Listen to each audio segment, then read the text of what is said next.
2 articles, j'étais nommé comme étant dans la clientèle régulière du bar. Arrête. Mais dans 2 articles signés par 2 journalistes différents, tu sais, c'était pas comme une attaque. J'allume les lumières. Je dis, il est là. Tu sais, il se crosse puis il me regarde en disant, il n'y aura pas de bout de triste dans ton show. Un dentiste. Un dentiste, ouais. Puis ses yeux sont fermés. Ouais. Puis il te le dit. Il dit, ouais, hier. Oh! Puis il te raconte ça pendant qu'il te joue dans la gueule. Il te raconte sa soirée de. Puis il freeze à un moment, tu sais. Ouais. We've built this prison cell because we can't trust ourselves. Critically ashamed and all our fame. We'll make a murder saying, yeah, this is the American dream. You're gonna have to fight if you wanna believe. To see it all away.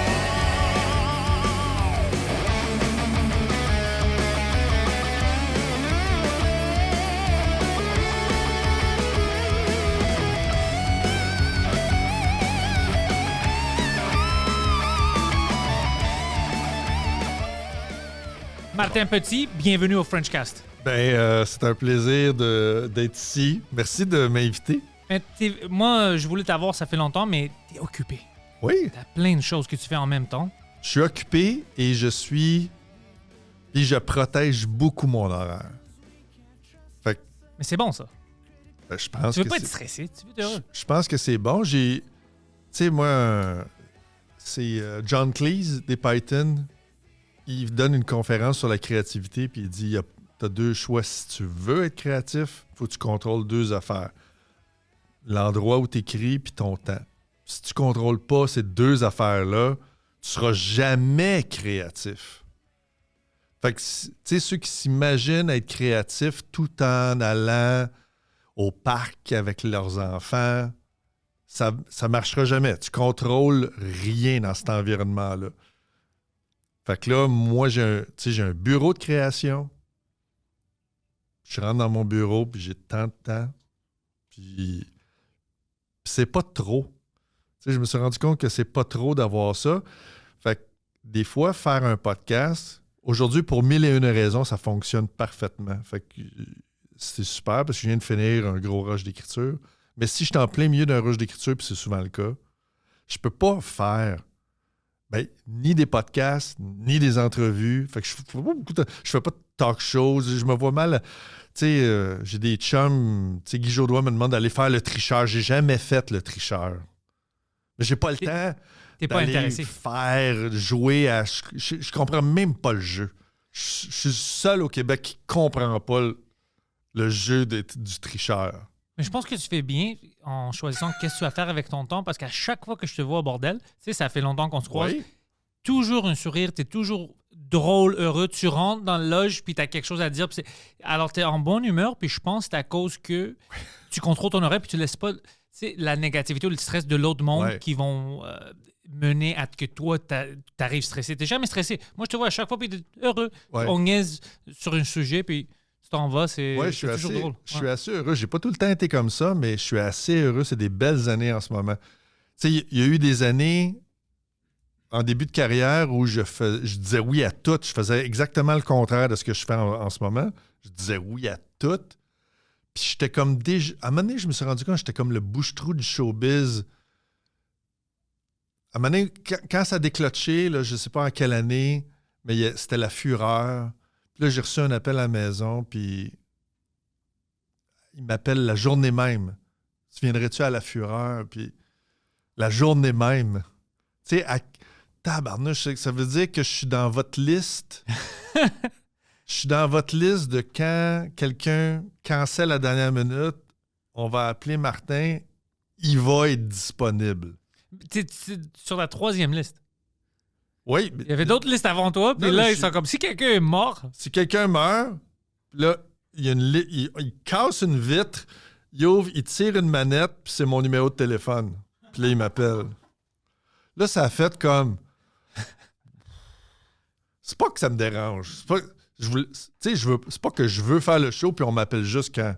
Non, ils m'appellent, je le fais normalement. Mais s'ils sont dans la merde, il y a Lui, il est disponible. Peut-être c'est à Ça, cause ça- qu'ils ont confiance en toi. Puis ça a fait comme, hey, attends une minute, non. J'aimais pas d'être dans la. C'est comme si j'avais bien fait ma job de me mettre disponible. Ouais. Ah ouais, très bien fait. Je l'avais bien faite, puis là, je dis, OK, je peux pas topper ça. C'est comme à un moment donné, début des fins des années 90, à un moment donné, j'ai pas un problème d'alcool, là, mais j'étais dans un bar, dans la fin vingtaine, puis dans le voir, il y avait eu une compilation. Mettons, c'était le dossier les bars de cette année, là, tu sais, le dossier bar. Ah ouais. Puis, il y avait plusieurs journalistes qui s'étaient départis à la job de c'est quoi tous les bars sur le plateau de Mont-Royal. Puis, dans 2 articles, j'étais nommé comme étant dans la clientèle régulière du bar. Arrête. Mais dans 2 articles signés par 2 journalistes différents, tu sais, c'était pas comme une attaque. C'était comme le gars du bar me dit ouais, il y a des artistes qui viennent. Martin Petit, c'est un régulier.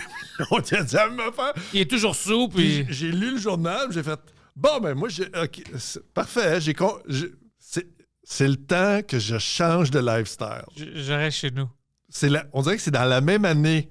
J'étais trop disponible pour la fureur. Puis j'étais trop présent dans 2 bars du plateau Montréal. Puis que j'ai changé. Ça, c'est quand même ridicule. Oui, c'est ridicule. C'est pas chic. C'est drôle. Ça, c'est un bon sketch. Oui! Parce que c'est Ça pratiquement impossible que ça arrive à quelqu'un, c'est de notoriété. C'est Ben, drôle. J'étais le seul qui était nommé 2 fois dans 2 bars. Puis je pense qu'il y avait 3 artistes de nommés dans tout le journal. Fait que, tu sais, c'était comme... Tu sais, on parle des années, c'est les grosses années d'Éric Lapointe, là. Il est 0 nommé. Puis lui, il était vraiment... Lui, c'est la moitié du chiffre d'affaires du plateau Mont-Royal. Moi, je sais pas pourquoi. Ben, je sais pourquoi. C'est parce que je suis grand, j'ai ma face. Fait que si je suis dans un endroit, les gens me remarquent, même si j'étais là une demi-heure. Ouais, puis Je pense que ça jouait contre moi. Parce qu'il peut te parler. Éric Lapointe, tu sais jamais. Ben, Éric Lapointe, il est petit, premièrement. Ça te prend 1h30 avant de savoir qu'il est dans le bar. Fait que là, tu sais, tu peux ne pas le voir parce qu'il est plus petit. Fait qu'il faudra que tu arrives face à face. Tu sais, c'est où la première fois que je l'ai vu? Non. Puis j'exagère pas. J'avais terminé, tu sais, la soirée GHB. Oui. C'est une soirée, c'était nice, on est dehors. Il y avait quelqu'un qui était par terre, puis je cherchais un taxi. Puis Jeff était comme, ah, tabarnak, il est toujours là. Puis j'étais comme, c'est qui lui? Moi, je pensais que c'était une sans-abri. Ouais. Puis une taxi van vient, il rentre dedans, il est tout fucké. Puis il dit, tu sais pas c'est qui? Puis je dis non. Il dit, c'était Éric Lapointe. Puis je dis, arrête de niaiser, bro. C'est un sans-abri, il était par terre. Il dit, non, c'est Éric Lapointe, c'était juste une mardi pour lui, tu sais, c'est juste normal. Puis j'ai comme, arrête, tu me niaises? Il dit, non, on le voit tout le temps. Il est sous, puis il est par terre. Puis j'ai comme, c'est incroyable. C'est incroyable. C'est ça. Elvis, au moins, avait 12 gars qui le suivaient. Fait qu'il se ramassait pas dans cette situation-là. Oui, il a besoin d'un entourage, c'est ça? Oui, Elvis, il avait un entourage de Yes Men qui le ramassait quand il... C'est notre Elvis, c'est ça? Ben, c'est pas mal notre Elvis. Oui, c'est notre Elvis. C'est notre Elvis, c'est juste que... C'est ça. Tu sais, Elvis, il est mort. Ça bol de toilette à 45 ans. Brag. Tu sais, t'es pas... il consommait.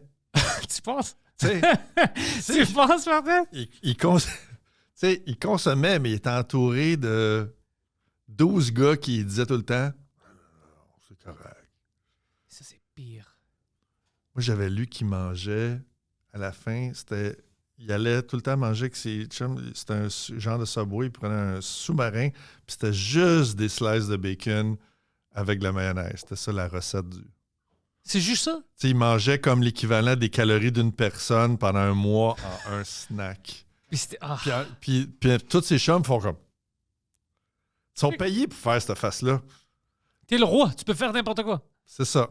C'est le problème avec la culture américaine, c'est quand t'es riche, t'es tout le temps entouré de monde qui font. C'est quoi le problème? Ben oui. Fait que là, tout le monde devient fou. Mais oui, c'était ça l'histoire avec Lizzo. En plus, tu connais Lizzo? Tout Ouais, le monde qui font. son entourage, non, c'était pire. Elle apparemment était vraiment agressive avec ses danseuses qui étaient en bonne santé. Oui. Puis elle les forçait à manger. Puis t'es comme, c'est quoi ça? Tu penses que t'es meilleur que moi? Puis comme, mais je dois danser. Ouais. Je peux pas peser 350 livres, c'est impossible. Tu sais? Mais tout le monde donnait tu sais, de la nourriture trash à Lizzo. Puis t'es comme, ouais, c'est d'accord, elle doit manger des Twinkies. Tu vas la tuer. Ouais. Ça se peut pas. Ouais. Il y a ça dans. Il y a uniquement ça dans la culture, dans le showbiz. C'est vraiment. Je serais curieux d'un autre meilleur exemple que le showbiz. Toi, tu Pour t'éloignes-tu? Pour avoir une culture de tout croche, là. Le showbiz, c'est les meilleures histoires. Mais quoi, toi, comme beaucoup d'humoristes que je connais, oui, t'es dans le showbiz, mais t'es pas dans... c'est comme si tu as trouvé une manière de t'éloigner. Tu fais ta job, mais t'es pas un gars de showbiz. Non. On connaît des gens de showbiz. Ouais. On n'est pas ça. Puis toi, t'es pas ça du tout. Non. Puis, tu sais, Mike n'est pas comme ça. Il y a plein d'humoristes que je connais qui sont dans le showbiz, mais ils sont pas showbiz. Ouais. T'as-tu pensé à ça? C'est-tu quelque chose que conscient ou c'est juste c'est pas dans ton caractère, alors tu sais c'est quoi ta job puis tu veux une vie de Martin Petit, tu veux pas une vie de showbiz? Je sais. C'est pas que je veux pas ou je veux ça, mais tu sais, moi je pense que tu t'en vas dans le showbiz, en tout cas, rapidement. Moi, c'est ça. Beaucoup d'hésitation dans ma réponse, mais pour donner une bonne réponse, moi, j'ai eu la chance en commençant, mon meilleur chum, c'était Michel Courtemanche. Fait qu'en commençant, puis je suis plus jeune de Michel de 4-5 ans, fait que je suis ami avec Michel, puis Michel, c'est peut-être un des débuts de carrière en humour les plus fulgurants puis les plus rapides de l'histoire de l'humour. J'en connais pas qui ont été plus haut aussi vite que Michel Courtemanche. Ça a pris combien de temps? 1 an et demi, 2 ans. En dedans de 2 ans, je pense. En temps de 2 ans, 2 ans et demi, il est sold out à l'Olympia de Paris. OK, ouais, ça c'est très vite. Ça se fait pas. Même, tu sais, c'est 5 fois plus rapide que Rachid ou n'importe qui était là en France après. T'sais. Fait qu'avec ça, l'argent et tout ça. Puis le fait que Michel soit bipolaire, donc, il revenait. Puis tu sais, quand t'es bipolaire, t'es malheureux. T'sais. Fait que rapidement, je voyais que, en tout cas, si t'entretiens l'illusion que ce métier-là peut te rendre heureux, moi, je suis rentré avec tout de suite, j'avais la preuve que avoir l'Olympia 100 soirs sold out, ça rendait pas quelqu'un que je connais très bien heureux. Il restait profondément insatisfait de la vie puis tout ça. Fait que j'avais l'exemple que le showbiz te rend pas heureux. Fait que dès le départ, je suis rentré là-dedans. Je savais qu'il n'y avait pas d'attente à avoir du showbiz pour réparer quoi que ce soit qui était brisant dedans de moi. Je savais que si j'allais réparer des affaires en dedans de moi, ça allait être ailleurs que le showbiz. Je n'allais pas demander au showbiz de me réparer. Fait que dans ce temps-là, peut-être que tu investis moins psychologiquement en rentrant. Parce que tu peux faire, puis ça a du sens, si tu as un autre exemple différent, parce qu'il y en a qui disent, bon, moi, je suis heureux parce qu'ils sont connus qu'ils sont heureux, puis tout ça. Fait que là, tu peux dire, moi, ce médicament-là, je le veux. Puis là, tu investis psychologiquement beaucoup dans le showbiz. Puis là, tu saignes du nez 15 ans après. Puis là, tu fais comme, ouais, mais c'est pas ça que ça m'a donné. Tu sais, j'envie beaucoup ceux qui rentrent là-dedans avec, tu sais, un bon background. Je le vois. Ceux qui arrivent, là, ils ont un bon background familial, ben des amis, ben groundés. Souvent, les gens qui ont l'avantage de venir de petits villages. Fait en plus, quand ils retournent à leur village, c'est tout du monde groundé, qui sont pas sont impressionnés, mais peut-être de la bonne façon. Ouais. Bravo, ça marche en ville. Ils sont plus excités et fiers. Ils sont fiers de toi, mais ça leur enlève rien parce que ça, à aucun moment, c'est quelque chose qu'eux autres veulent faire. Puis ils te prennent pour ce que t'es, puis ils t'aimaient avant que tu partes. Tout ça, là, c'est un cadre-là. Je pense que ça, c'est des conditions gagnantes pour rentrer dans le showbiz. Parce que tu es capable de tout de suite voir que... Moi, je connais beaucoup de monde, justement, qui arrive de région, puis qui arrive dans le showbiz, puis qui font comme « Oh, wow! » Tu sais, qui se demandent s'ils vont rester là-dedans parce que c'est tellement... Je dirais pas toxique, mais tout croche. Puis tout croche, puis je réalise que c'est un tout croche nécessaire aussi. Comment ça? Parce que on est à la limite. Tu sais, les artistes, on travaille à la limite des choses. Fait que ça peut pas... Les choses sont stables au centre, jamais aux limites. Puis c'est là qu'il faut que tu fasses ta patrouille T'as comme raison, artiste. Fait que les artistes, on est tout le temps comme en train de patrouiller sa limite tout le temps. Fait que c'est comme si on est des soldats, mais nous autres, on n'est pas dans la cuisine. On est comme... On check, voir si... Est-ce qu'il y a des barbares qui arrivent, tu sais? Puis là, s'ils arrivent, t'es tout seul. Puis, tu sais, tout ça, là, c'est ce qui se passe au Fringe, c'est nous autres. Fait que c'est le fun de temps en temps revenir au centre. Puis ceux qui ont des villages puis des familles, c'est ça, ils reviennent. Bon, ils se réchauffent. Puis après ça, ils retournent Recharge. Ouais. sur la limite. Mais le showbiz, c'est tout du monde. C'est tout le temps à sa limite. Fait que si tu es tout le temps là, puis tu te tiens juste avec du monde, tu sais, à un moment donné, ça devient brouillé, ça brouille les cartes. Puis c'est ça. Je pense qu'il y en a qui perdent la carte. Puis malheureusement, c'est un métier que, Éric Lapointe, c'est un bon exemple. Si tu es pompier, puis tu as un problème d'alcool à ce point-là, que tu es à terre, Ouais. puis il faut te ramasser.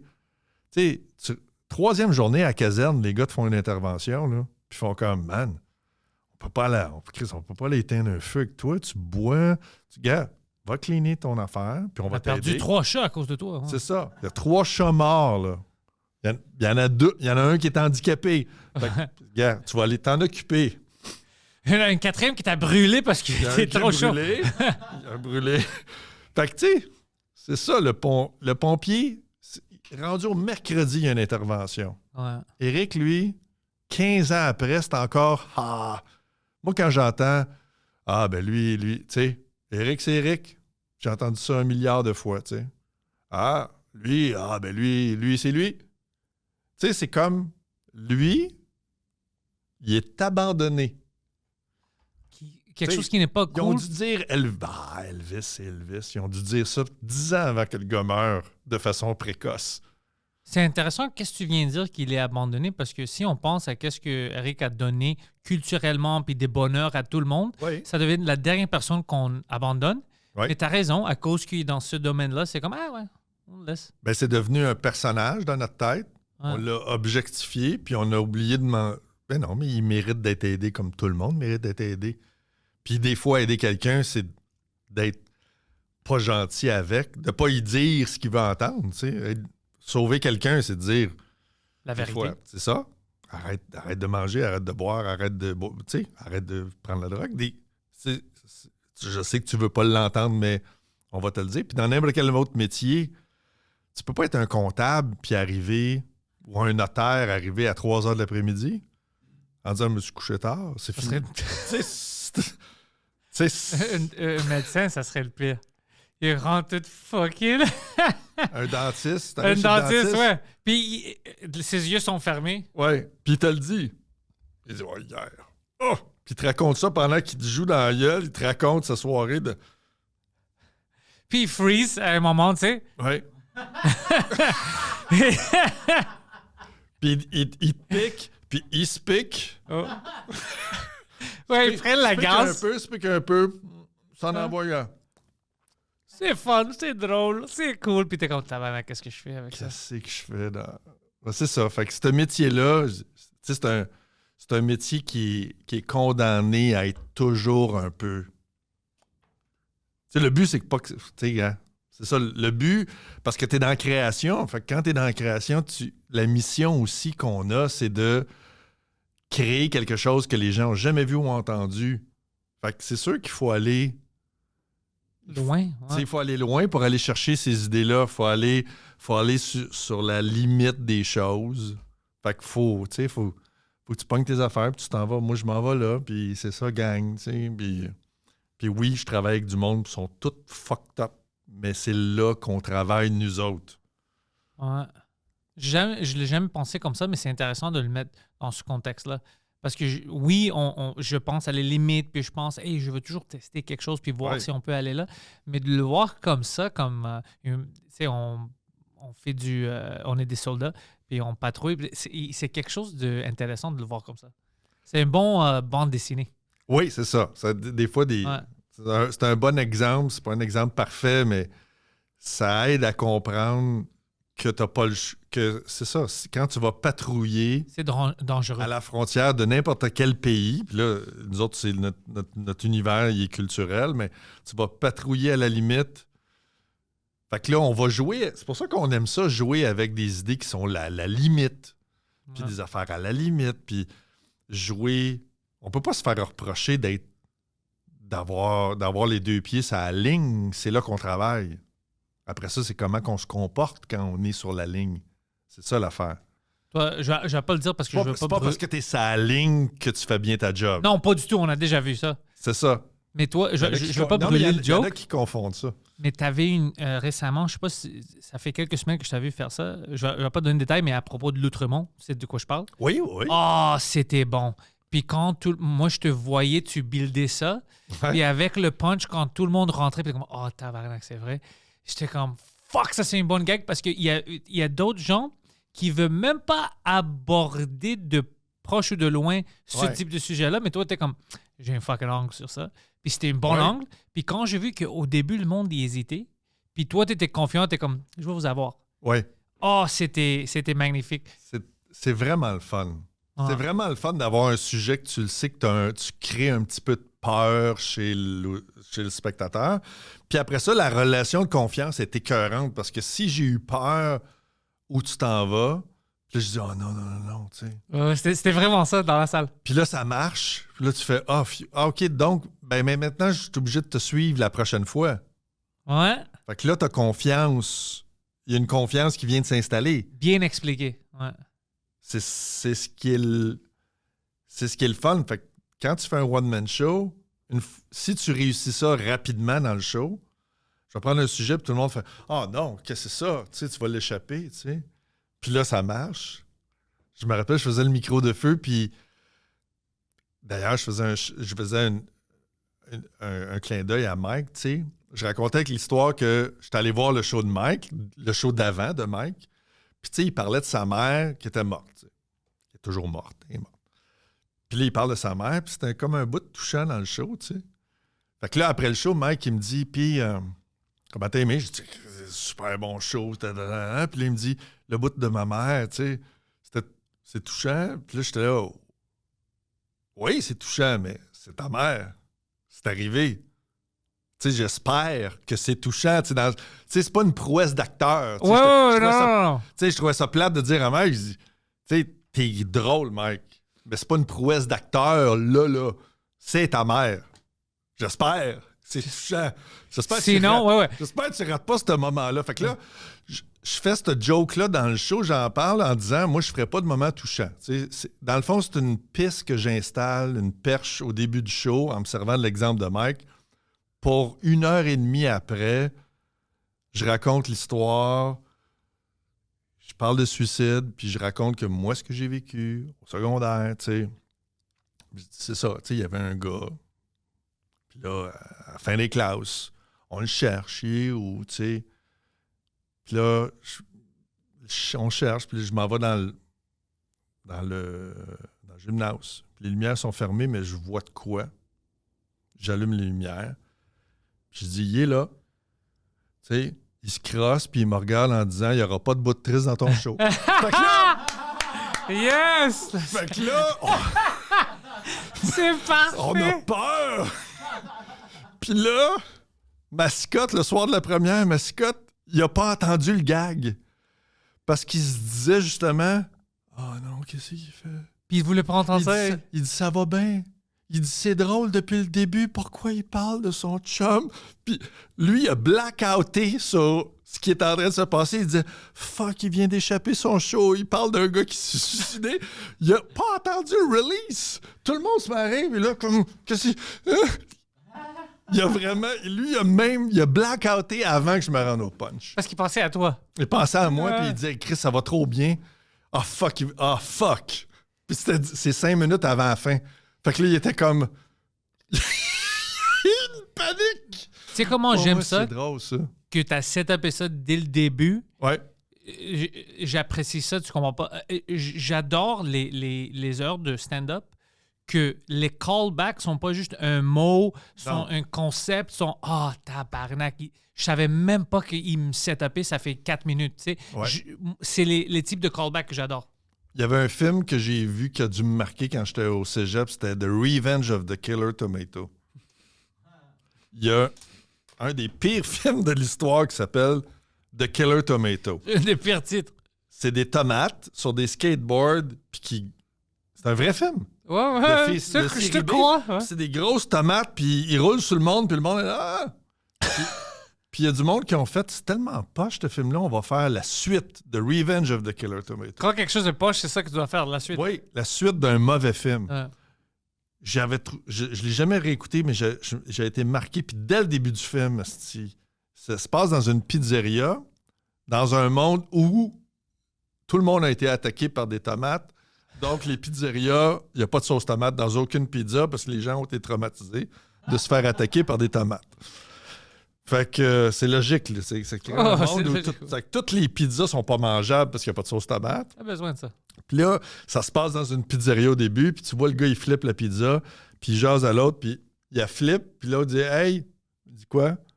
Puis là, ils se mettent à parler. Puis ton cerveau fait comme « La pizza, la pizza, la pizza, la pizza. » Puis il passe à une scène suivante. OK. Fait qu'il se passe d'autres choses, puis là, tu suis l'histoire. Puis 1h30 après le film, POM! Il reçoit la pizza.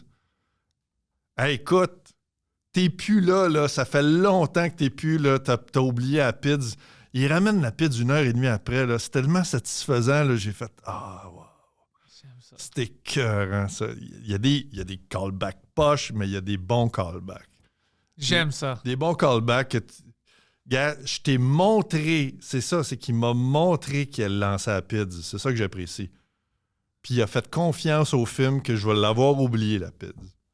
Puis il avait raison. Fait que là, ça, c'est le feeling qui est trippant de ça, c'est OK, fait que pendant 1h30, c'est toi qui contrôlais mon cerveau.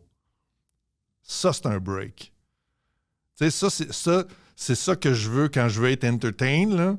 Ouais. Je veux que quelqu'un prenne contrôle de mon cerveau puis qu'il me l'ordonne pas magané. Mais pendant 1h30, je fais, mais qu'est-ce il m'a déjoué à tous les niveaux. Puis l'humour, je pense que, sérieux, c'est le challenge qui est le plus cool en humour parce qu'il y a deux façons de pas aimer un show d'humour. T'es soit trop épais ou trop intelligent. Oh, ça, c'est intéressant. Si t'es trop intelligent... Et tu vois qu'est-ce qui se passe? Tu vois tout ce qui va s'en venir. Puis tu sais qu'à chaque pause, ce sera peut-être... Tu peux pas caler le mot exact, mais tu sais que ça s'en va dans cet environnement-là. Puis tu cales toutes tes affaires parce que t'es tellement vite. C'est une bonne raison de pas trouver ça drôle. Ouais. Ça veut dire que l'artiste n'est pas assez challengeant pour toi.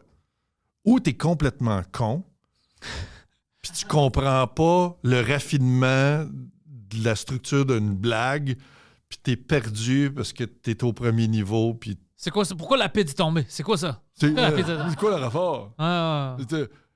T'as oublié qu'il l'avait lancé. C'est quoi il a reçu? C'est pas la même pizza. Là, t'es pas là, ouais. C'est ça. Puis on a des gens dans le public qui sont comme ça des fois. On a tout le temps des gens comme ça. On a les deux dans la salle tout le temps. Tout le temps, ouais. On a tout le temps les deux dans la salle. Fait que c'est pour ça que tu peux pas aimer tous les humoristes, parce que il y a personne qui a le même niveau d'intelligence puis la même rapidité d'esprit. Fait qu'il y a des humoristes que tu fais comme « Non, c'est trop facile pour moi. » Puis il y a du monde qui sont comme... Puis tu remarqueras que ceux qui sont très habiles, ceux qui font des jokes pas très complexes, parlent rapidement. Parce que c'est l'outil que tu peux trouver pour... Ouais, si je le dis lentement, tout le monde va deviner ma joke. Ouais. Mais si je le dis vite, puis j'en enchaîne 24, là, je t'en avance sur toi parce que je vais trop vite. Fait que là, puis c'est effervescent, fait que là, tu fais rire tout le monde. Ah ouais, c'est vrai, hein? Mais il y en a qui, avec le même matériel, s'ils changent leur vitesse, c'est fini.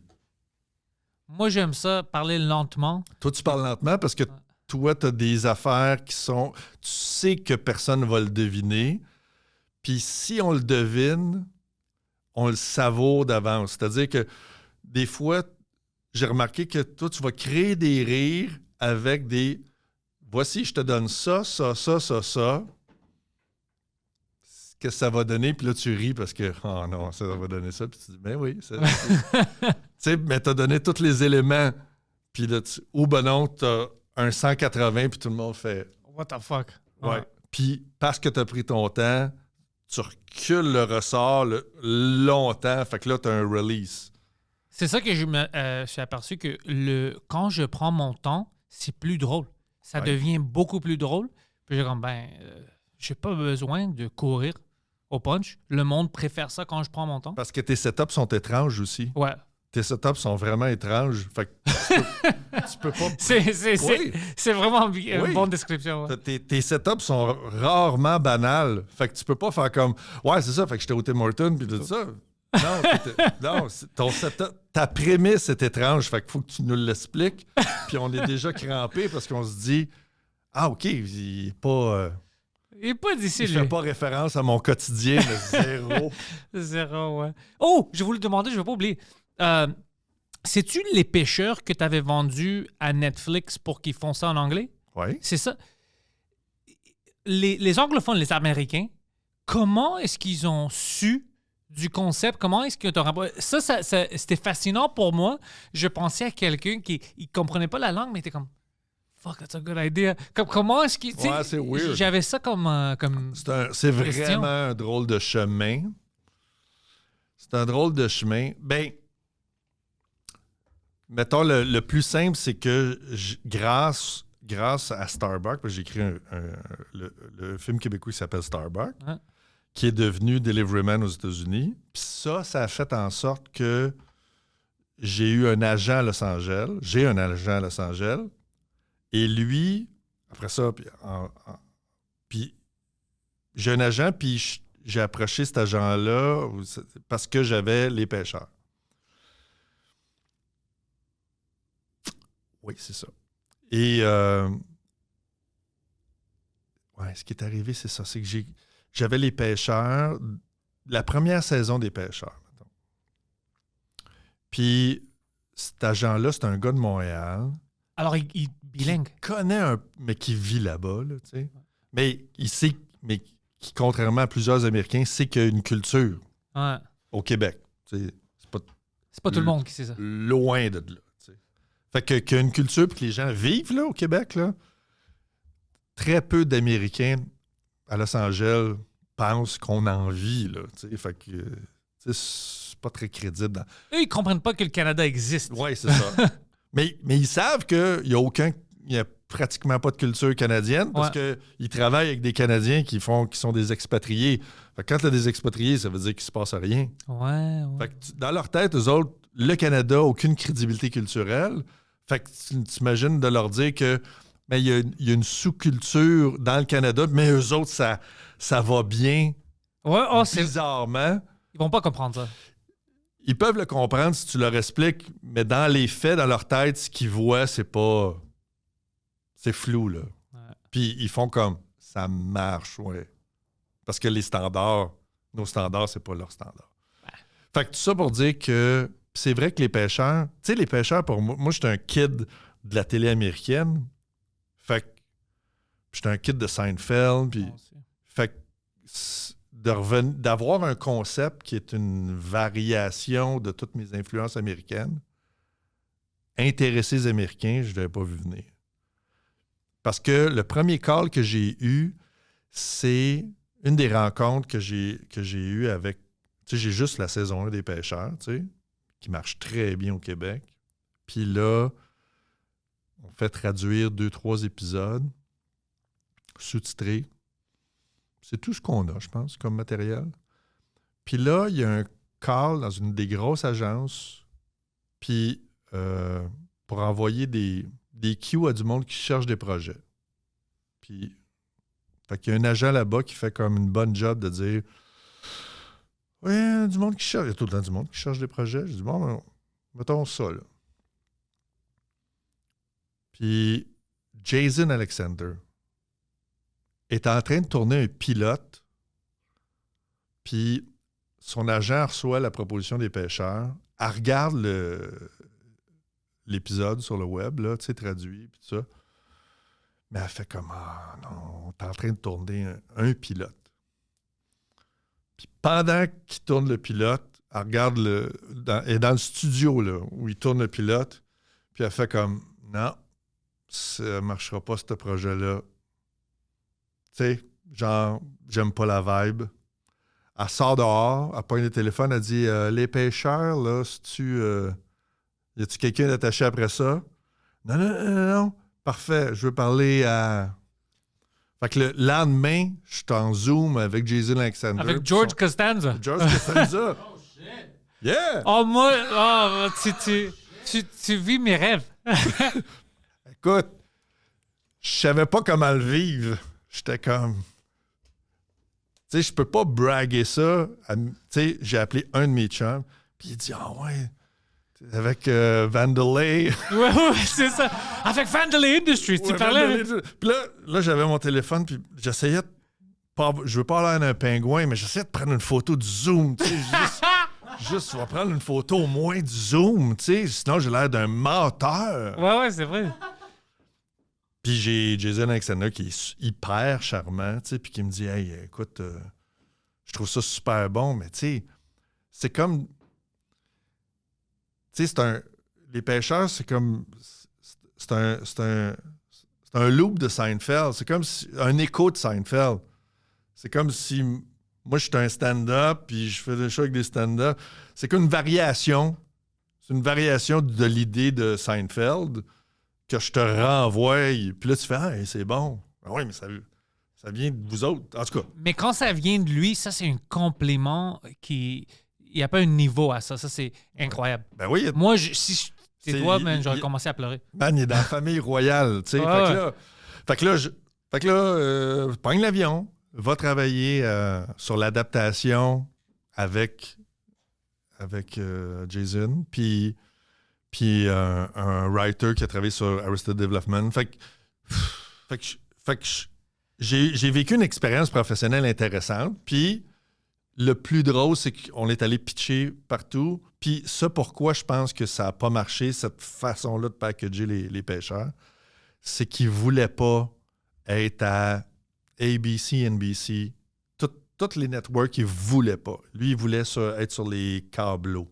HBO. Parce que les câbleaux, ils prennent 10 épisodes par année, puis les NBC, ils prennent 22 épisodes. Puis lui, il avait vécu Seinfeld à 22 épisodes à l'année, puis t'as plus de vie, c'est pas ça qu'il voulait. Il fait de la tournée, il y a 2 shows en tournée. Fait qu'il dit, moi, c'est pas ça que je veux vivre.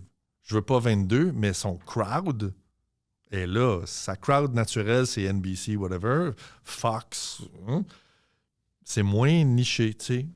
Fait que nous autres, on est allés pitcher, puis la façon que ça se passe, tu sais, au Québec, la grosse différence avec le Québec, c'est quand tu pitches un projet, si tu pitches un projet à TVA, mettons, ils font comme un, puis là, ils s'assoient dessus.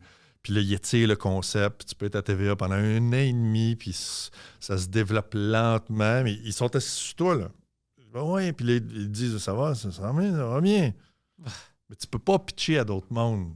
Ça marche pas. Là-bas, tu pitches à tout le monde en 1 semaine, puis le vendredi, tu sais que si toi, tu le prends pas, puis il y a quelqu'un qui va le prendre. Fait que quand tu dis je le prends pas, t'es pas sur le bac pendant 7-8 mois, là. C'est comme pendant 1 semaine. Fait que j'ai fait ça. J'ai fait le pitch à toutes les stations. Puis ça se passe. On est toute la même gang dans le char. Puis on s'en va tout, tic, tic, tic, puis on les fait toutes, tu sais. Puis t'as vu dans Seinfeld, l'épisode où t'as Seinfeld puis George qui pitch. Je suis à Fox avec George, avec Jason. Oh, bro, c'est vrai! On pitch. Fait que je suis Seinfeld. Ouais, t'es Jerry? Je suis Jerry. Puis je regarde la scène, puis je sais que je suis Jerry en le faisant. Puis t'es comme, j'espère que le gars rentre pas avec sa petite fille qui est trop sexy, puis George la check out. J'espère que ça... Ah, c'est drôle. Tu sais, c'est drôle que tu dis ça parce que moi, je pitchais une fois pour une compagnie québécoise, puis le reste, c'est tout d'américain. Puis j'ai vu la différence, mais j'ai jamais comme eu le moment où je peux m'asseoir comme avec toi pour en discuter. Mais tu as raison. Moi, après mon pitch avec une compagnie, je vais pas dire d'ici, j'étais comme hein, ça, c'était bizarre, je veux rien faire avec eux. Ils étaient vraiment weird. Ils voulaient tout changer. C'était même pas la même idée. Puis j'étais comme, mais non, t'as pas besoin de moi si tu veux faire ça. Puis les Américains, c'était le contraire, mais c'était vite. T'es ici, le lendemain, yo, peux-tu sauter sur une Zoom? T'es avec eux. Puis j'étais comme, OK, c'est plus professionnel. Puis eux, dès qu'ils comprennent le concept, ils veulent vraiment que toi, tu pousses ce concept-là. C'est pas, on aime ta face, on va faire quelque chose de complètement différent. C'est comme non, si on parle, c'est à cause de cette affaire-là que tu viens de nous amener. J'aime ça. Ça me fait peur de faire quelque chose ici au Québec parce que je veux pas que je suis excité à propos d'un projet. Puis ça comme, OK, ça va commencer dans 6 ans. Exact. Ouais.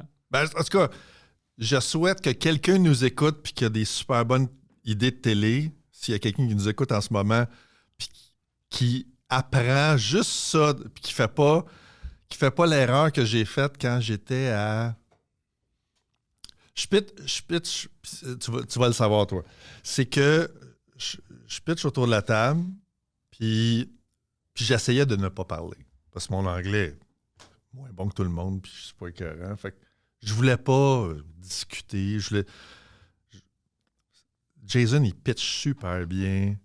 L'autre gars aussi. J'étais là comme si on me demande de quoi sur le concept original, je suis là. Fait que j'essayais de parler, là. Je prenais pas le lead, là. Fait que là, à un moment donné, il me pose une question, basée sur les pêcheurs version québécoise, tu sais. Puis là, ils me disent, parce que les pêcheurs, à la base, le pitch à Radio-Canada, c'est... Le pitch de base, c'est 3 humoristes dans un chalet. 3 humoristes connus dans un chalet, puis c'est trippant au Québec parce que, OK, juste 3 personnages. Tu sais, ils parlent tout de suite, sont en mode budget. Tout de suite, ici, c'est comme, combien ça coûte? Ça coûte pas cher, mais ça coûte une fortune pour différentes raisons. Ouais. On était sur le bord d'un lac, puis tourner d'un lac. Tout ça est compliqué, mais pendant 2 secondes, ça a l'air pas cher. Fait que là, c'était comme, all right, ça va bien. Faisable. Ça va bien. Ah ouais, vous êtes 3, c'est pas trop. C'est tout ça. Là, Puis moi, je pense que c'est l'affaire qui est forte de ma série. C'est créer des histoires fortes avec 3 personnes, avec une méga contrainte. Tu sais, pas d'autoroute, pas de car chase, pas d'hélicoptère, pas de « il faut aller chez Costco », tu sais. Pas de ville. Tu sais, c'est un chalet, pis tout ça. Moi, je pense que c'est la force de ma série. Et ils me disent... Non, mais ils me disent...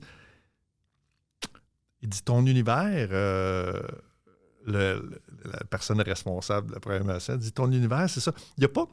Y a-tu du monde dans le village? Je dis, oui, il y a du monde dans le village, mais tu sais... Puis effectivement, dans la série, le quincailler de temps en temps, peut-être un peu un facteur, tu sais, on sent le village, il n'est pas tout seul. Mais je dis, non. Je dis, il n'y a pas de monde dans le village, tu sais. Puis là, je suis affirmatif. Je fais, non. Il n'y a pas... Il n'y a pas de village. Je te rassure, personne dans le village. Mais je vois sa face changer. Puis je vois une perte d'intérêt. Oh! Tu sais, ce qui est écœurant au Québec, ce que je viens de dire, tu sais, je voyais dans les yeux le monde, c'est comme, all right, OK, parce qu'il n'y a pas d'autres personnages, ça, c'est juste, tu sais. Puis là, je vois exactement la face différente. Puis dans un pitch, la face est importante. Tu fais juste essayer de séduire quelqu'un puis de l'intéresser à ton affaire. Puis je vois la perte d'intérêt. Puis je focus sur la personne. Puis là, je zoom out. Puis en arrière d'elle, t'as... l'affaire de zombies, là. La série sur les zombies, là. Oh, Walking Dead? Walking Dead! Oh, ouais, tous les concepts, puis toutes les... Ouais, c'est ça. C'est la... Les spin-offs. Ben, c'est ça. C'est la chaîne qui produit Walking Dead. Puis en arrière d'elle, c'est Walking Dead 4 ou Walking Dead 5. Oh! Puis t'as tous les zombies. Puis je réalise que Walking Dead, si tu dis, ah ouais, Walking Dead, c'est bon, il y a 2 zombies. Elle a fait « The fuck, ta série? » On veut voir plein de zombies, Chris, puis plein de personnages. Il y a 2 zombies. Elle me demandait, là, Elle me demandait, ça pourrait-tu être plus gros ton affaire? C'est ça qu'elle me disait. Ouais, puis toi, t'étais comme non. Puis moi, je disais, non, c'est super. Il n'y en a pas, mais là, il est trop tard, j'ai vu ça faire. Je peux pas revenir en arrière, mais il pourrait avoir une... Tu sais, je me suis mis le pied dans la bouche en disant, ah non, je suis aux États-Unis. Ils n'ont pas de contraintes budgétaires. Il n'y en avait pas de bug pour elle. Elle, tu te dis, oui, Chris, il y a toute une ville. Puis là, elle aurait fait, on va te meubler ça. Puis là, j'ai fait, OK. Fuck, on n'est pas dans le même univers. On avait effectivement, en 3 semaines de préparation, jamais parlé d'argent. Jamais. T'as raison. Après 1 minute au Québec, on parlait de cash. Là-bas, il n'y avait jamais eu de discussion sur l'argent. À un moment donné, pas vite, il y en a qui me sont regardés. Combien on les amène? Première classe, tout le monde. Fuck, c'est vrai. Jamais parlé d'argent. Ouais, je viens de me rendre compte, dans mon meeting ici, c'était dans les premières, même pas 20 minutes. Ouais. Qu'est-ce que tu penses, le budget, puis qu'est-ce qu'on faisait? Puis ils m'ont jamais demandé ça, puis ils s'en foutaient. Exact. Les Américains. Shit, c'est vrai, ouais. Ils parlent jamais d'argent. Ils vont le faire. S'ils aiment le projet, ils savent que, écoute, quand on va organiser puis on va avoir un budget, ça va être un budget qui a du sens puis on va faire de l'argent. Ils savent ça déjà. C'est ça. Alors, ils veulent que ça soit un projet intéressant. Exactement. Ouais. Ils sont pas dans les... Puis après ça, quand Mais j'ai pas répondu à ta question. Ouais. Tout ça, c'est la phase 1 des pêcheurs. La phase 2 est beaucoup plus simple. Le projet a fait le tour de Los Angeles une fois. Fait que tout le monde l'a vu. Fait qu'il est connu. Puis, tu peux pas repitcher 6 mois après avec quelqu'un d'autre. Fait qu'on a entendu 2 ans et demi, 3 ans. Moi, dans ma tête, c'est encore une fois, c'est mort. Puis, puis après ça, je reçois un call. Il y a du monde encore qui cherche un projet.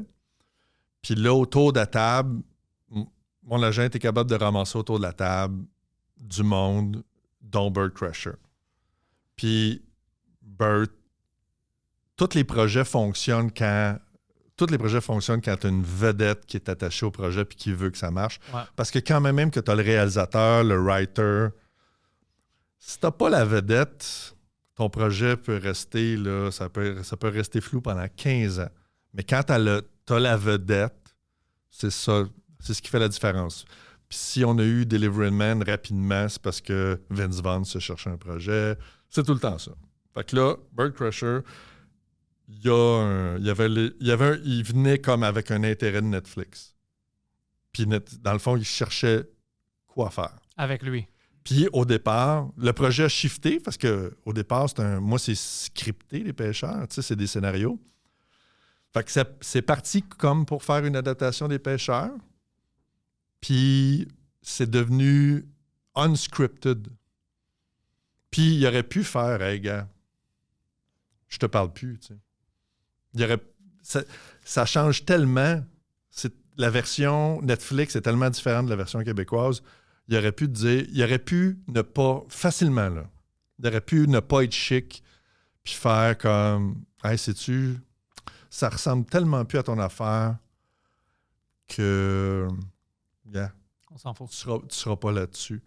Mais il a été vraiment classe. Il a pris bizarrement tout l'univers esthétique. Il a reproduit le chalet. Quand je suis arrivé là-bas, puis j'ai vu leur chalet, je capotais. C'était vraiment le chalet du Québec fait là. Uh-huh. Mais j'en revenais pas. Il avait respecté l'univers le plus possible, l'univers, le look, l'ambiance. Il l'a filmé complètement différemment. C'était plus scripté. Mais ça restait 2 chums avec qui il faisait des affaires. Fait que c'était très, très, très différent au niveau du résultat. Mais il a reconnu que, puisqu'on avait travaillé pendant des mois et des mois ensemble sur essayer d'en faire une version comme au Québec, puis du moment que tu décides que tu es moins à l'aise à jouer des textes, mais plus à l'aise à improviser, bien là, c'est sûr que ça crée un shift. Mais on est resté dans le projet ensemble. Fait qu'il a été chic. Je suis allé à Los Angeles, j'ai assisté au tournage. Il a été super gentil avec moi. Un chic type. Ils ont été vraiment classe. Fait que même si ils savaient que ça me faisait quand même de quoi que le résultat soit si différent, mais en même temps, je l'ai faite, ma série. J'ai écrit mes scénarios. j'ai fait exactement la série que moi, je voulais faire. Fait que c'est correct de voir... Parce que si ça avait été meilleur, c'était juste différent. Puis puisqu'ils ne l'ont pas renouvelé, on ne le saura jamais. Mais si ça avait été meilleur, j'aurais été content de voir qu'est-ce qu'on peut faire différemment. Parce que moi aussi, la version Bird Crusher des pêcheurs, je l'ai réfléchi, moi, il y a 10 ans quand même. Pas de script, juste... J'avais les deux options, j'avais les deux chemins, moi aussi. Je me disais, j'invite-tu mes chums dans un chalet, puis on déconne, puis on monte ça après, ou j'écris tout d'avance, puis je contrôle tout. T'sais. J'avais deux choix, là. T'sais. Puis j'ai processé dans mon cerveau, j'ai fait du rendering de ce que ça donnerait, les deux, puis j'ai choisi celle-là. T'sais. Mais je trouvais ça intéressant d'explorer l'autre. C'est une belle occasion. T'sais. Ça, c'est quelque chose qu'on ne discute pas beaucoup, mais de donner ton idée, parce que tu as touché sur quelque chose quand tu as dit ça pouvait me rendre heureux si c'était meilleur, ça m'aurait... Mais il y a toujours cette peur-là qu'ils prennent qu'est-ce que toi, tu as créé, ton bébé, ils te le changent trop, puis même si tu es impliqué dans ça, tu es un peu triste parce que tu es comme, est-ce que vous respectez pas mon idée? Mais eux, c'était comme un peu le contraire. Oui, ils respectaient, ils ont même essayé le plus possible, mais ils voulaient aller la direction de pas scripté. Mais tu as vu que peut-être les années que toi, tu faisais du rendering, toi, tu avais raison. Parce que c'était pas renouvelé avec son script, mais ton show à toi, l'original, c'est hyper populaire. Alors, tu vois comment c'est comme, OK, vous avez pris ces libertés-là. Ouais. Peut-être moi, j'avais raison depuis le début. Mais moi, ce que je trouve intéressant, c'est que j'ai appris quelque chose. Quand on a fait Starbucks au Québec, puis on a fait Deliveryman aux États-Unis, puisqu'on l'a fait à l'identique, j'ai pas vécu un thrill artistique. Parce que c'était exactement le même film, avec des acteurs différents. Fait que, puisque le film est tellement identique, j'avais pas le plaisir artistique de dire « Alright, ça continue, ça oomph, ça... » Tu sais, il a été fait d'une façon. Ouais. Pourquoi refaire chaque affaire de la même façon? En tout cas, c'est intéressant à plein de niveaux, une adaptation américaine, mais à l'identique, j'ai pas appris comme artiste parce que c'est le même scénario qui a été refait à l'écran. Alors que là, j'ai appris. La version multicaméra improvisée de Crusher versus les pêcheurs Québec. J'ai vu son tournage, j'ai vu comment il l'a fait, j'ai vu toute l'équipe travailler, j'ai vu le résultat, j'ai appris énormément comment ça se fait de cette façon-là, puis j'ai validé mon intuition, puis je pense que mon intuition était bonne. Ça aurait été moins cher au Québec de le faire de sa façon à lui. Mais je pense que ça valait la peine. J'ai appris comme artiste. Quand je fais un projet puis j'apprends comme artiste, ben cet apprentissage-là, moi, je grandis, puis je fais ce métier-là parce que j'aime apprendre. Sinon, je ne ferais pas ce métier-là. Fait que c'est une occasion d'apprendre. Si tu refais à l'identique, si ta mission, c'est de refaire à l'identique le projet, c'est sûr que tu n'apprendras rien. Tu viens de décider que tu n'apprendras rien.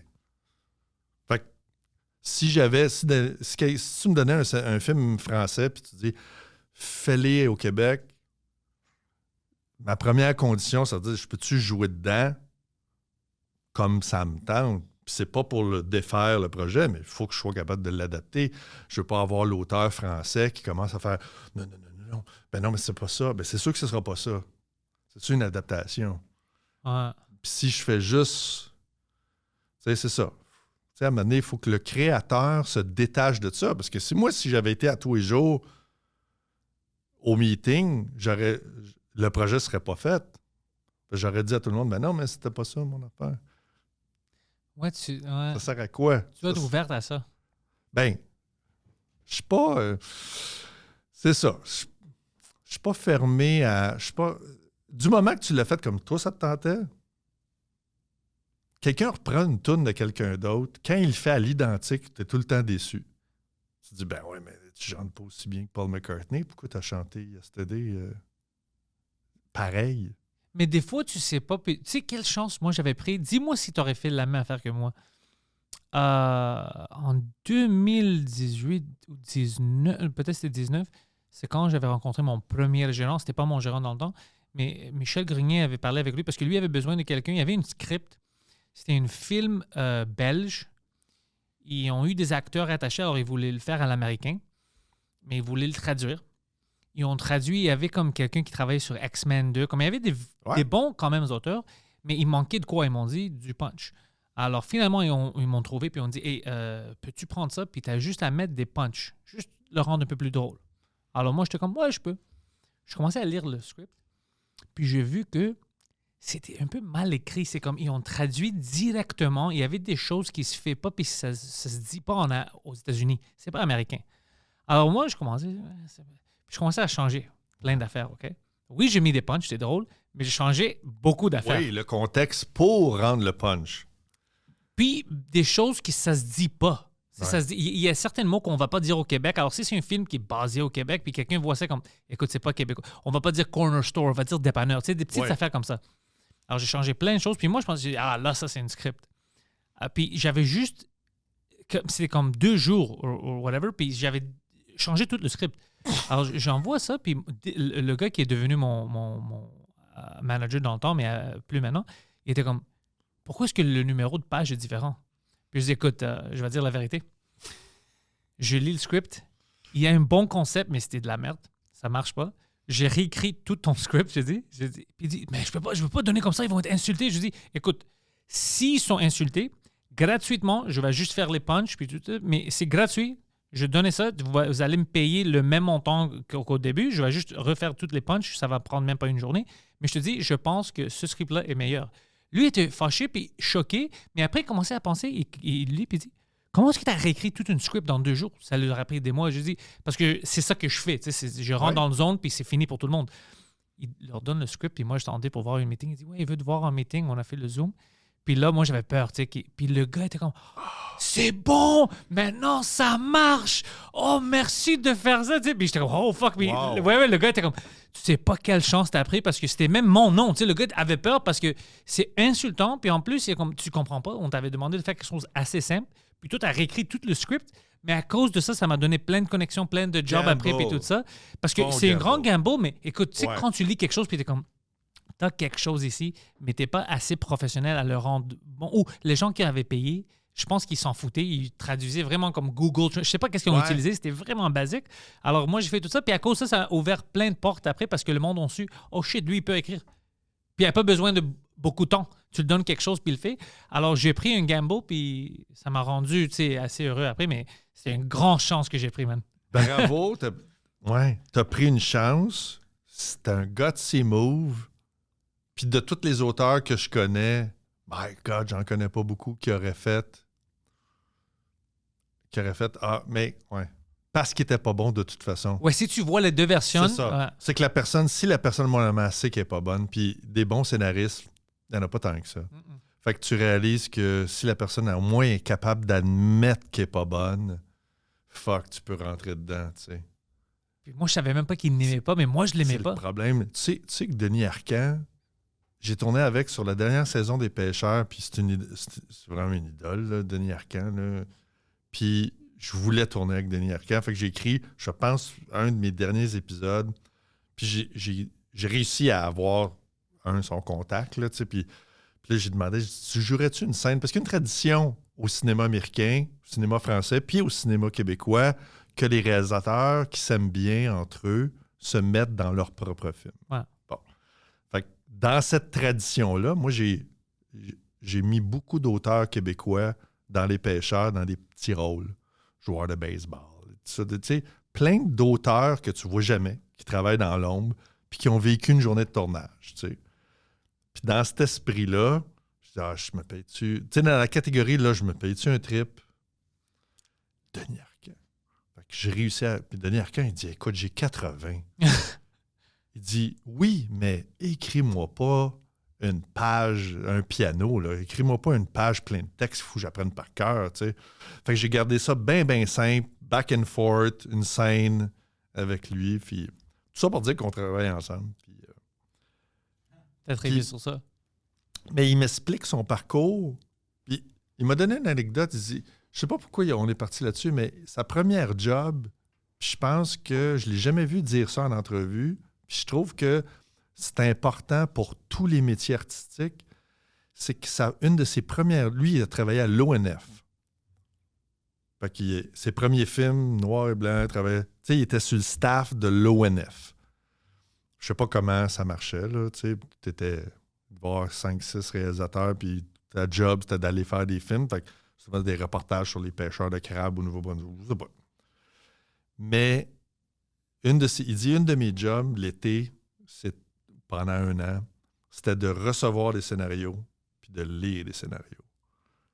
Puis t'imagines, les scénarios en ce moment sont majoritairement pas bons. Fait que à une époque où le monde savait encore moins écrire des scénarios, ça devait être atroce. Oh. Les meilleurs scénarios québécois là, des années 60, là, c'était 2 filles en bobette qui vivent des aventures à la maison. Tu sais, c'est pas des gros scénarios, là. Fait qu'il a dû lire de la merde. Puis ça a été sa meilleure école. Puis il m'a fait réfléchir sur comment moi j'ai appris mon métier. Parce que tu te rends pas compte, tu sais, quand en humour, va dans une soirée open mic, les open micers, là, ils se tiennent entre eux autres. Ils voient des mauvais open micers. Qu'est-ce qu'ils voient, là? S'il y en a un qui est très, très bon, il ne revient plus. Parce qu'il s'en va tout de suite pour jouer pour le club. Fait que, pas que tu vois des pas bons, mais tu vois du monde faire énormément d'erreurs. Ouais. Puis là, tu vois des erreurs. Lui, il parle pas assez fort. Lui, il parle tout croche. Lui, je comprends rien. L'autre, je comprends son gag, mais son setup n'est pas clair.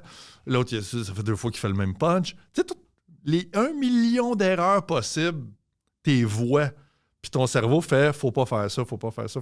Fait que Denis Arcand, qui est un de nos meilleurs scénaristes, tu sais, au niveau scénaristique, là, c'est impeccable. C'est une précision académique, là. Il fait ses affaires. C'est jamais pas clair, un scénario de Denis Arcand. Puis c'est jamais... Si t'aimes pas ce film de Denis Arcand-là, tu peux pas dire qu'il a été mal écrit. Jamais. C'est juste, c'est pas pour toi. C'était peut-être trop ambitieux, telle affaire, mais c'est jamais mal fait. C'est jamais mal réalisé, puis c'est jamais mal écrit. Parce que le gars, il maîtrise l'art de comment écrire un scénario clair. Puis là, mais il a appris... Il n'y a pas d'école de scénarisation à l'époque. Fait que son école, ça a été de lire des mauvais scénarios. Meilleure école. C'est une meilleure école. Parce que tu sais vraiment, tu comprends pourquoi c'est de la merde. C'est comme nous, la meilleure école, c'est les open mic. Ça fait mal. Un gag qui marche pas, ça fait tellement mal. Quand t'es humoriste, si ça te fait pas mal, t'es pas un humoriste. Non. Moi, ça me détruit. T'es un spectateur d'humour, puis c'est parfait. Mais quand ça te fait mal, puis quand t'as l'empathie pour le gars sur la scène, c'est en dedans de toute une graine d'humoriste là, qui fait comme... Puis là, tu fais comme « Oh non, man, oh fuck. » Puis quand tu commences à te percevoir pourquoi la personne a raté son gag, tu commences à être un humoriste. T'avais pas besoin de créer le N-word. T'avais pas besoin de ça. T'as gelé la salle. Ça faisait rien pour la blague. C'est fucking... Ce que j'ai pensé hier, je me suis rendu compte que la différence entre un humoriste qui est au sommet de son art puis un humoriste qui commence, c'est 17 secondes par jour. Explique ça. Le sourire du gars qui aime sa théorie. J'espère qu'elle est bonne. C'est que je me suis amusé pendant une demi-heure hier parce que j'ai fini, je t'avais compté, j'ai commencé mon show à l'écrire début septembre, puis là, je l'enchaîne pour la première fois début décembre. Puis ça n'a jamais été aussi rapide dans mon cas, tu sais. Puis là, je suis comme 4-5 mois à l'avance. Fait que là, pour le fun, j'ai rien à faire.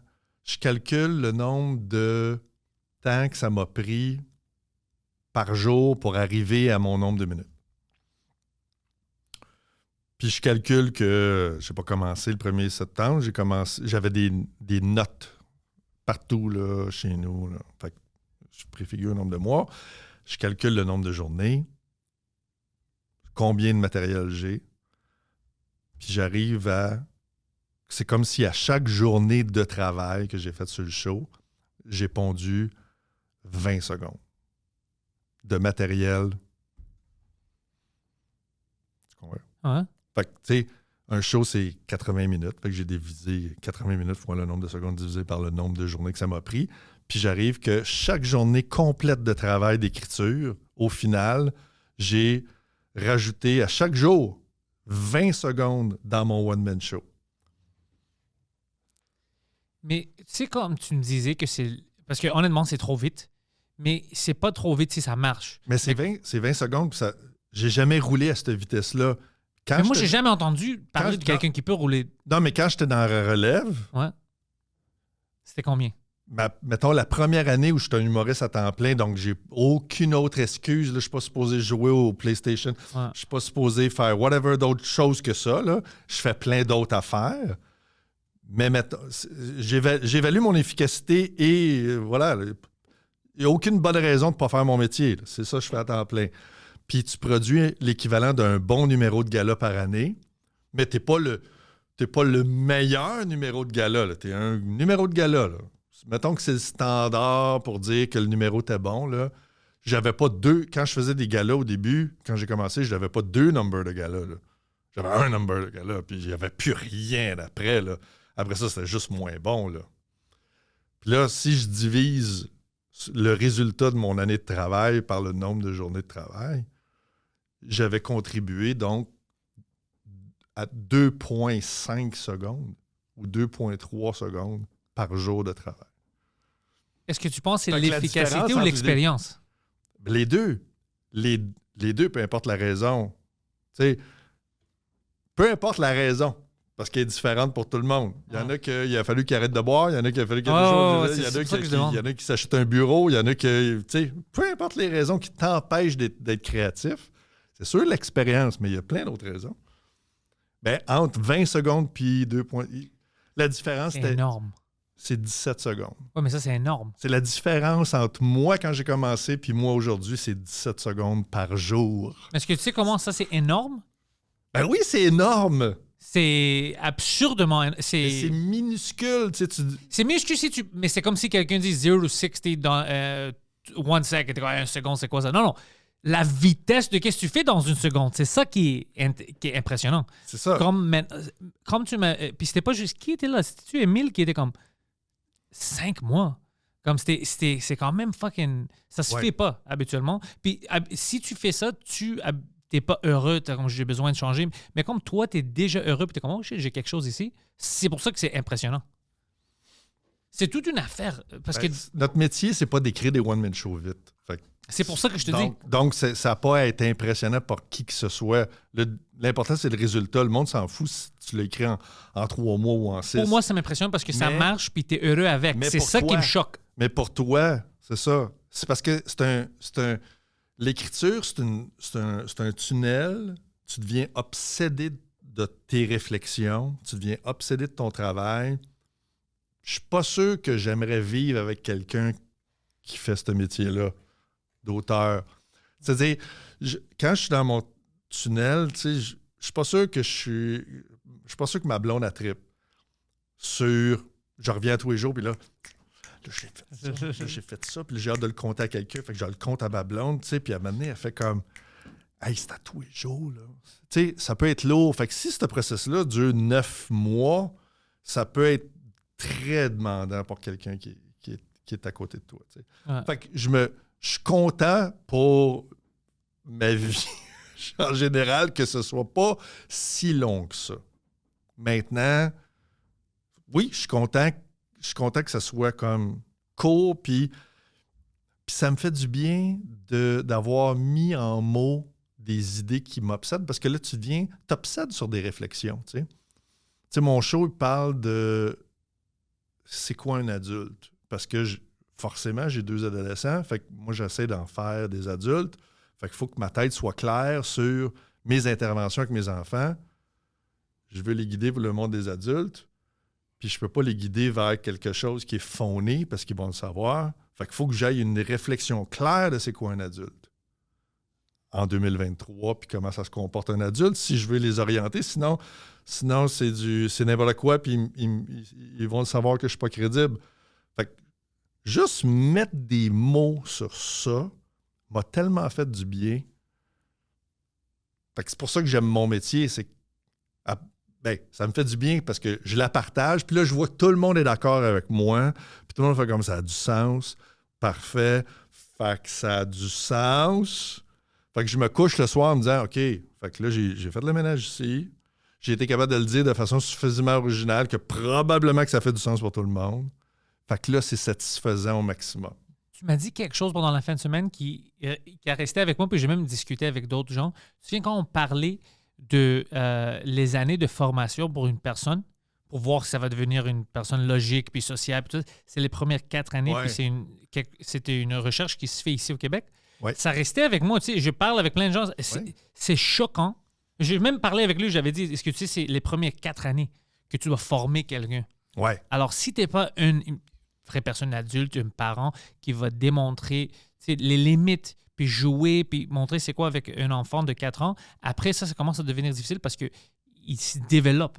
Ça, je pense, c'était quelque chose d'incroyable que tu m'avais dit dans l'âge à tout le monde, que pas beaucoup de monde y sache, parce qu'il y a ce débat-là de non, tout le monde peut changer, tout le monde, tu peux. Mais moi, connais des gens, j'ai connu plein de gens depuis qu'ils sont petits, leur vie chez eux n'était pas la meilleure vie. Puis n'importe quoi que tu leur donnes, comment tu essaies de leur parler, ils vont pas changer. Ouais. Mais je savais pas que c'était les premières 4 années. Moi, je pensais que c'était plus. Moi, je pensais que tu as jusqu'à comme 15 ans. Ben, c'est-à-dire, je trouve que des fois, je trouve que l'être humain grandit comme un arbre. Tu sais, il y a des arbres qui sont chanceux, sont nés à bonne place. Le gland est tombé à bonne place dans la forêt. Puis sur un terrain plat. Puis il n'y a pas trop d'arbres à côté, pas trop de compétition. Puis là, ça pousse, puis ça trouve, tu sais, un arbre sans histoire. Puis les arbres fascinants, tu sais, ceux qui attirent notre attention, parce que celui-là, on ne le regarde pas malheureusement, parce qu'il est juste comme parfait. Comme tous les autres. Ouais. Puis celui qu'on prend en photo, parce que c'est celui qui est sur le bord de la rivière, qui a poussé avec ça de terre pognée entre 2 roches, puis qui est parti, puis qui est sorti de la forêt, puis qui est au-dessus du lac, puis là, après ça, quand il y a eu il est remonté de même. Fait que la majorité de sa vie est normale, mais tu le vois que le début, là, pour aller chercher son spot, C'était difficile. le tronc, puis ça, tu le changeras jamais. Tu sais, il peut se corriger pour le restant de sa vie comme ça, mais le départ, t'es jamais là, tu peux pas refaire ton tronc de base. Puis un être humain, tu peux pas refaire ton tronc de base. Fait que si t'as grandi dans un milieu, puis c'était à coup de taloche, puis il n'y avait pas d'amour, ben cette roche-là, dans ton soulier, tu vas l'avoir toute ta vie. Puis c'est que tu vas apprendre à dealer avec. Ah. Le défi dans ta vie, ça va être de ne pas recréer un trou dans le soulier de quelqu'un d'autre. Ça va être ça ton défi. Mais tu ne pourras pas corriger ça. Fait que c'est pour ça que la petite enfance, c'est important, mais ça ne veut pas dire que... Mais tu peux aussi avoir une petite enfance parfaite, puis que génétiquement, dans toi, il y a quelque chose de brisé qui fait que tu vas... Rien ne peut t'aider. C'est ça, c'est dans ton code génétique maintenant ce qui va faire en sorte que tu vas l'échapper. Ouais. Mais la portion, c'est jamais 100%, c'est 50-50. Fait que l'entourage d'une personne, my God, est déterminante. Moi, c'est la seule affaire que je suis entièrement fier. C'est que moi, j'ai 2 enfants, puis... Sans tomber dans mon backstory, moi, mon défi à moi, c'était de ne pas reproduire le même backstory. Moi aussi. C'était ça. C'était ma chienne d'avoir des enfants. C'était de ne pas savoir comment piloter la patente puis atterrir en même place. Je voulais pas atterrir en même place. Je voulais pas que mes enfants recréent exactement ce que moi j'avais vécu.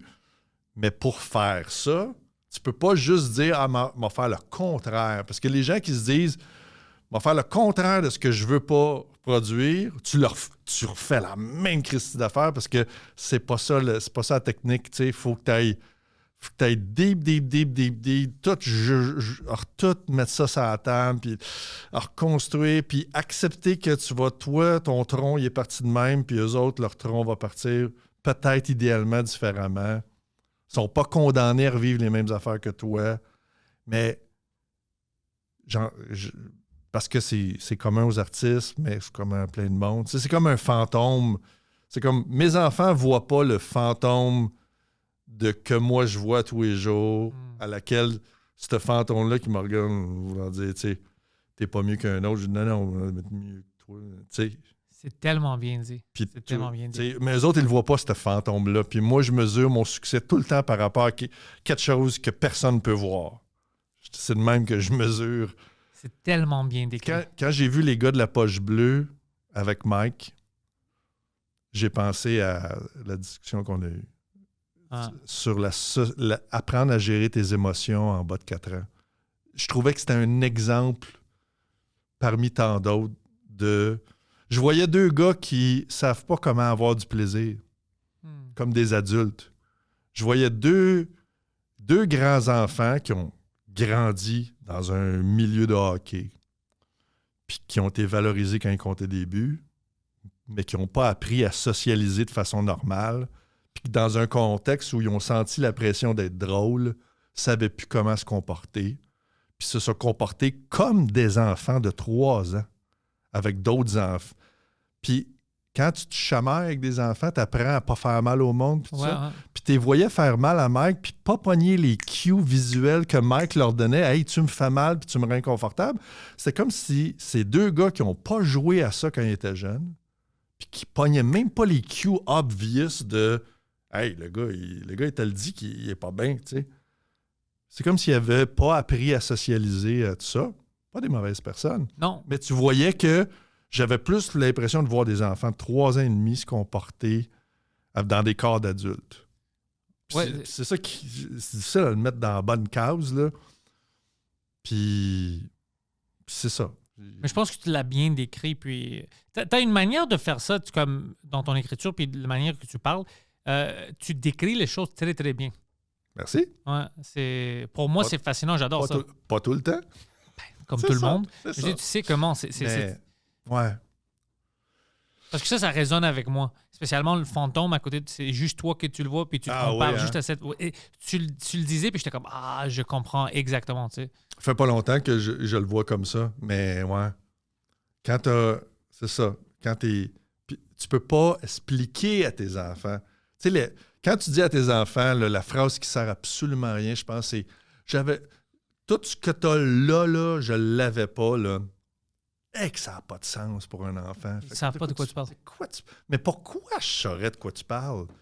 Toi puis tous mes descendants depuis 20 000 ans, moi non plus, je ne sais pas ce Ouais. que mon grand-père avait pas que moi j'ai. Là. Il me Ouais. dirait la même affaire, puis j'aurais la même réaction de « Je sais pas, moi, ce que tu as vécu sur une ferme, j'ai aucune crise d'idée, puis je suis pas capable de l'imaginer. » En vieillissant, Ouais. tu t'imagines de mieux en mieux, mais jeune, t'es incapable d'imaginer quoi que ce soit. Fait que ça, c'est... Puis tu devrais même pas. Tu devrais pas essayer d'imaginer quelque chose que tu n'es pas capable d'imaginer. Ouais. Fait que ça sert à rien de leur dire. Fait que c'est ça. Je peux pas dire à mes enfants, gars, moi, je vais vous décrire, puis que je veux pas que vous... Non.